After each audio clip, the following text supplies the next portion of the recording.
Dickey Betts passed away on April 18, 2024, and the legacy he left behind is one of both towering achievements and withering lows.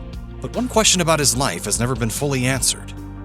The Allman Brothers Band pioneered psychedelic southern rock in the 1970s. Founded in 1969 by guitarist Duane Allman, the band blended country with the blues, added a touch of jazz, and mixed in some hippie aesthetic to create a band that would influence a wide range of subsequent acts. One thing that set the Allman Brothers apart was the band's departure from the traditional guitar duo dynamic. Rather than one guy strumming rhythm and the other picking lead, Duane and Dickey Betts worked together on a twin guitar harmony to create a truly revolutionary sound. Writing for Guitar World, Alan Paul called the recruitment of Betts to the band a monumental addition, saying, "Betts and Allman rewrote the rules for how two rock guitarists can work together, completely scrapping the traditional rhythm lead roles to stand toe-to-toe, alternately cutting each other's heads and joining together for marvelous flights of harmony." It seems like they knew what they had from the very beginning. As drummer Butch Trucks told Guitar World, after the band's first jam session in March 1969, the guys played together so seamlessly that Duane reportedly blocked the door afterwards and said, "Anybody in this room who's not going to play in my band, you've got to fight your way out." He would tell different people just exactly what he felt. He didn't beat around the bush. As is often the case with legendary rock bands, the Allman Brothers have seen their fair share of tragedy, and the blows seem to come almost right out of the gate. The first was in October 1971, just months after the release of the band's acclaimed live album, At Fillmore East, when Duane died in a motorcycle accident at the age of 24.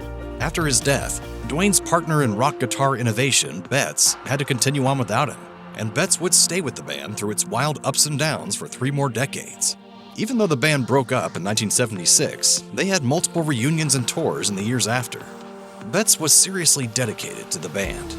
He was also just as dedicated to the hard partying lifestyle of a 1970s rock star.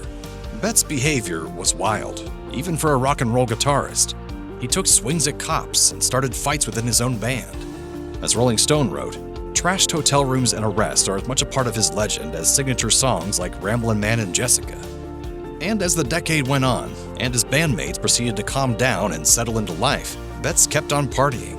After several subpar shows in 2000, Greg Allman and the other band members sent Betts a fax, saying he couldn't play in the band again until he got sober. And just like that, Betts was out of the world-famous band he'd helped found over 30 years earlier. But Betts denies that it had anything to do with substances.